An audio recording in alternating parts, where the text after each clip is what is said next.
Okay, hello. Welcome to the second video this is part of the say hello to your data sequence nominally, but really this whole section is about a tool in R which is known as the pipe, and it's written by this weird percent arrow or greater than symbol, and then another percent sign, but we just usually call it pipe. And the pipe operator turns up a lot in our data analysis, like enough that it's worth a very specific discussion. The core idea of it is this: is you take your data set, which in this case might be the frames data set that I introduced in the previous video, then you do one thing to it, then you do another thing to the output, and then after you've done that thing, you take the results and you do one thing more to it. So you can think of it like following the sequence of steps in a baking recipe or something. Like what you're doing is just following a sequence of steps, and once each step is finished, you take the output and you pipe it into the next step. That's the idea. So you can imagine that if there was an R function that corresponds to each of those steps, like you'd go frame, pipe, do one thing, pipe, then another, pipe, and then one more. In fact, it's so natural to think of it as a sequence of operations that you do one thing, then another. It's often pronounced as then, so I might read this code as frames, then do one thing, then another, and then another one. Or whatever, you get the idea. So here is a slide I'm skipping for a reason, because it was in my class and I realized it doesn't help. So what I'm going to do in order to give you a sense of how a pipe works in practice is I'm going to come back and I'm going to talk you through this exercise, number 3. But again, these slides are slightly out of sequence. So what I'm going to do is talk to you about a couple of operations that really don't make a lot of sense without the pipe. And in particular, the things that I want to talk about is creating grouped summaries of your data. Right? And here's the basic idea. If we had, let's say, our frames data set, right, which is the word frames in there, and what I want to say is I've got a grouping variable. I've got something that I want to say, can you compute, say, the mean response for every single group? There are two steps that are required in that process at a bare minimum, and those are the step of defining what the groups are, which is then followed by the step of saying, how do I construct my summary? Right? There's a third step which I'll talk about in a moment called ungrouping, but essentially what that's saying is remove the groups, get rid of the groups. But that we will leave a moment and get to a concrete example. So let's say what I want to do is group by, and I want to say, look, I want to compute separately for every possible test stimulus, so that's the size of the different rocks. For every possible sample size, that's whether people had seen 2, 6, or 12 observations. Number of observations, which is exactly the same thing, and condition, that's whether it's property or category sampling. So for every possible unique combination of those variables, I want you just to compute the mean response. So let's go over and actually work our way through this and see how it pans out. I'm going to make my screens slightly bigger so that it's easier to read. Okay, here we go. So we've got just to remind you, can I have my thing back? Thank you. Frames. Here's my data. And, alright. So let's say I want to go frames, and so we're going to get used to this pipe operation, and I could type it in manually like this and go percent greater than percent, or there's a shortcut key in RStudio which is Control-Shift-M. If you go Control-Shift-M, then it will just bring up the whole thing for you. So Control-Shift-M is a hotkey for the pipe. And if I just go, let's keep it simpler than my example, right? So let's go group by, and I'm just going to initially say group by test item. Alright? And we'll just have a look at the output. The output so far hasn't done any summarizing. Like if you look at it, it still says we have 4,000 700 row table, and that makes sense, right? I haven't told it to compute any means yet, but what I have told it to do is to do this grouping operation. And what it's done is it's attached this little bit of information here. I mean, the way that it's stored under the hood is subtly different to this. I won't go into exactly how all the metadata works, but the key thing is there is this information now that says, hey, this data set is grouped by test item. So anything you do with it later on is going to be computed separately for each group. So here we go. Let's say, I can have my thing back, so Control L, clear my screen, and if I go up arrow to pull that back, okay, and then I'm going to go, so I'll pipe it again, that's Control Shift M, and we'll go summarise, mean, I'm just going to call mine mean resp. So what you put in here is an expression. On the left hand side is the name of this variable that I want to create, and then on the right hand side is just an R expression that I use to create the variable. So R has a function called mean, which I can use, which is convenient. So I want to compute the mean, and what variable I want to compute it of will be response. Well, okay, it would help if I type correctly. Response. And we go, boom. Output there is a tibble, which is 7 by 2. So you can see for each of the test items, 1 was the smallest. The mean response that people gave was 6.77. So people thought, on average, when you just averaged across all participants, every possible experimental condition, on average, the mean response to that test item was, yeah, 6.77. That means people are saying, yep, that probably has Plaxium. For the largest items, that's test item 7, which won't come up, there we go, the mean response was 3.26. Okay, so that gives you a sense of how that works. To see the difference between a grouped summary and an ungrouped summary, let's imagine that instead I had, let's do the same thing, up arrow just brings last thing in my history, but I'm going to go back and let's just delete the group by step. So now we're just going to take the frames and we go summarise, mean resp equals, so it's the same thing, but now there's no grouping statement. Without the grouping statement, we get an answer like that. All that we have here is just the grand mean taken across every possible observation in the entire experiment. The average response was 4.9.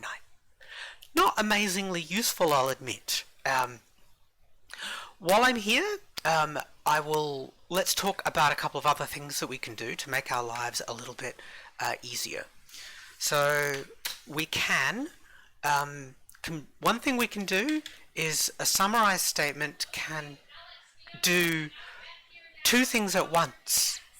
So for example, I can also go standard deviation of response equals, and you'll be shocked to discover that R also has a function called standard deviation response. So SD is the function. Response here is that standard deviation, and now this computes two variables in our little command. So the summary can be complicated. You can include multiple types of summary in the same summarise statement, whatever. Okay, so again I'm bringing it back up using, actually I'm just going to clear my screen again, Control L.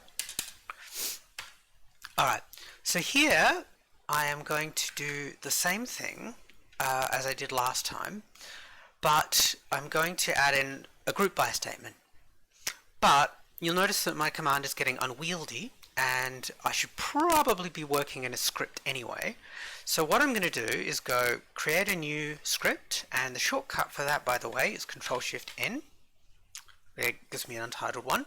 And if I go over here, I'll show you a little trick for those of you who have not seen it yet, which, if you're taking my class, is everybody.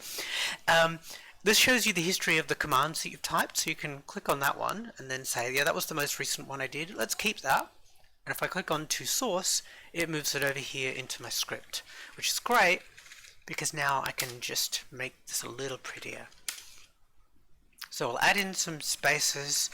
This is generally the way that I like to format my commands, so that you've got, oops, so each line of the summarise statement is kind of its own thing over here. So this, I'll just go Control-Shift-S to source it again, except that won't work because I need to actually print it. So let's go over here, my summary. It gets frames, blah blah blah, and then we'll go print my summary. Okay, now Control-Shift-S, and it should actually be doing it. Why is it not doing that? Possibly just because it doesn't love me? Okay, it seems to have worked now. So yes, it did work. I was just not being able to read my own screen, which is great. Okay, so that's just reproducing the same thing from my script. So we'll go back up here and do the same thing, and we'll stick the group by back in. Group by,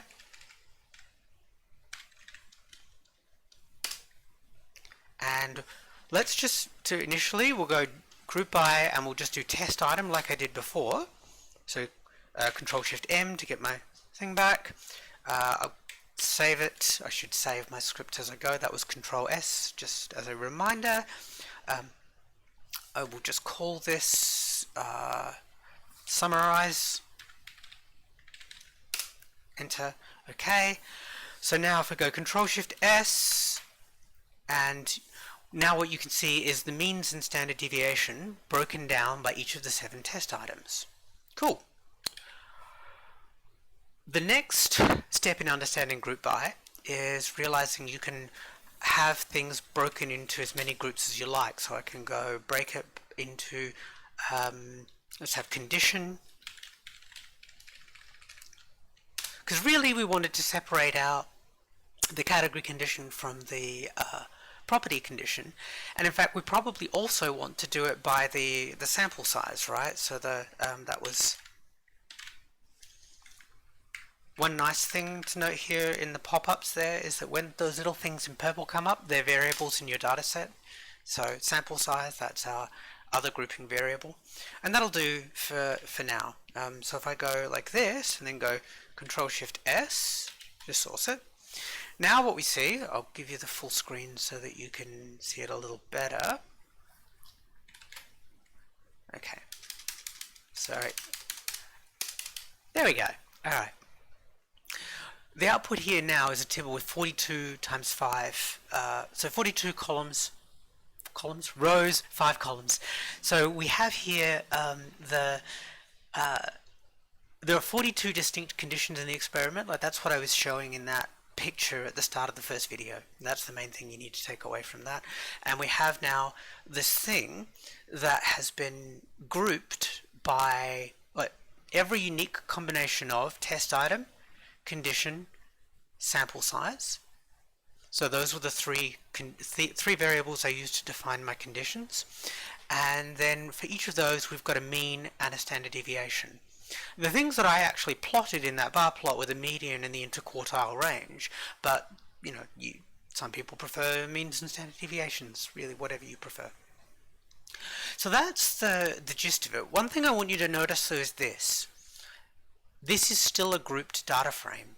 What I mean by that is that the metadata that we attached with the group by statement is still there. Anything that we do with that piping step, so if we kept doing later operations to it, those two will be done separately for each of your groups, and that may be what you want, but it may not. So what I find as a general kind of think of it as a coding hygiene practice is once you're done, you've gone, okay, this is all I actually wanted to do. It is a politeness to yourself mostly to, again, Control-Shift-M, and then just ungroup. So, oops. And all the ungroup does, I will show you, we save that, and then go Control-Shift-S to source, and we'll bring up the results again. So this just says a regular, so Tibble 42 by 5, and you'll notice it doesn't say anything about groups anymore. All of the information about which of these grouping variables should be kept to reuse as groups later on is gone, and that is generally a wise programming strategy. Okay, so I'm actually going to I'll stop there for the most part. What I'm going to do to quickly wrap this one up is firstly note that you can summarize with all sorts of other things. There's a few more things. If you go and look through the slides, you can find a few other examples. You can test your recollection of ggplot if you like. It will even give you an opportunity to explore some new geoms for those of you who are interested in that. And there will be some exercises 4 and 5 to follow. What I want to do though is suggest go back and look at exercise 3. I will bring that up very briefly to kind of give you a sense of why we do the pipe. And yes, if I go over here and we look at the pipe, here we go, exercise hello 3. I really should have done these things in a different order. When I first wrote the slides, I did things slightly weirdly. Oh well, next time. Okay, so what I want you to get at here is that there are a few different ways of doing the same thing in R. So this is an example using the forensic data set that we started out with a few videos back. And over here you might grab the data from the third participant using filter, which is a command I will teach you in the dplyr section next. You can group them by the band variable, which we talked about back in the visualization ones, and you can summarize and ungroup. Like that's the process that we followed. We went filter, then group by, then summarize, then ungroup. That I find is easy to read from top to bottom.